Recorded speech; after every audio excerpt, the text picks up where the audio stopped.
বিসমিল্লাহির রহমানির রহিম।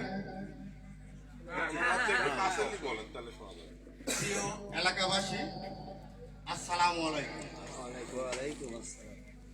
আমি এখানে উপস্থিত হয়েছি আসন্ন ত্রয়োদশ জাতীয় সংসদ নির্বাচন।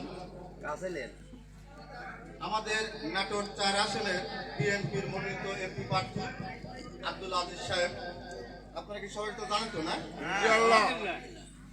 ওনার প্রতীক হচ্ছে ধানের শীষ মার্কা। দল বল নির্বিশেষে আমরা ধানের শীষ প্রতীকে সিল মারব। আসছে 12ই ফেব্রুয়ারি বৃহস্পতিবার। আজিজ সাহেবকে যদি আমরা এমপি করতে পারি এবং তারেক জিয়াকে যদি সরকার বানাতে পারি, তাহলে আমাদের কিছু করণীয় আছে। আমরা এটা নেওয়ার আগ্রহী। কি সবাই আগ্রহী তো?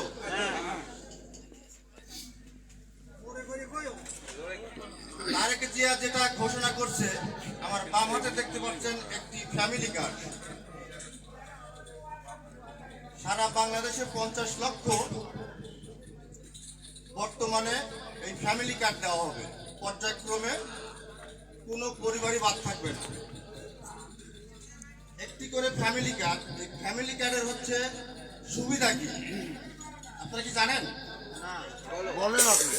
2000 টাকা থেকে 2500 টাকা পর্যন্ত এই ফ্যামিলি কার্ডে অনুদান পাবে প্রতি মাসে। মানে গৃহিণী বাড়িতে বসে থেকে প্রতি মাসে এই ফ্যামিলি কার্ডের মাধ্যমে 2000 টাকা থেকে 2500 টাকা উনি পাবে।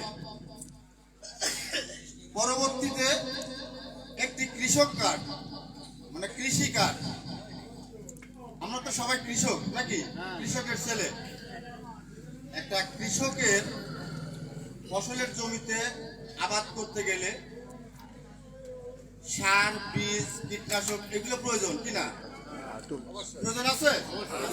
তাহলে এটাও কিন্তু একটা কৃষি কার্ড দেওয়া হবে তাদেরকে। তাহলে একটা পরিবারে কৃষি কার্ডের মাধ্যমেও ওই 2500 থেকে 3000 টাকা অনুদান পাবে এবং ফ্যামিলি কার্ড থেকে ওই টাকাটা অনুদান পাবে।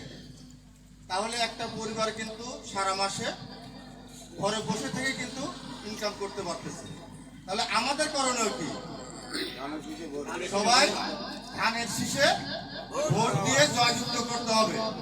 তারেক জিয়াকে যদি প্রধানমন্ত্রী করতে না পারি, তাহলে কিন্তু আমরা কৃষি কার্ড এবং ফ্যামিলি কার্ড থেকে বঞ্চিত হব কিনা? তাহলে দল মত নির্বিশেষে কিন্তু আমাদের ঐক্যবদ্ধভাবে 12 তারিখ বৃহস্পতিবার সারাদিন ধানের শীষ প্রতীকে আমরা সিল মারব। আমরা সবাই রাজি আছি তো? আমি কিন্তু আপনাদেরই গ্রামের ছেলে। ভোটটা অবশ্যই ধানের শীষে দিবেন তো সবাই? ধন্যবাদ সবাইকে।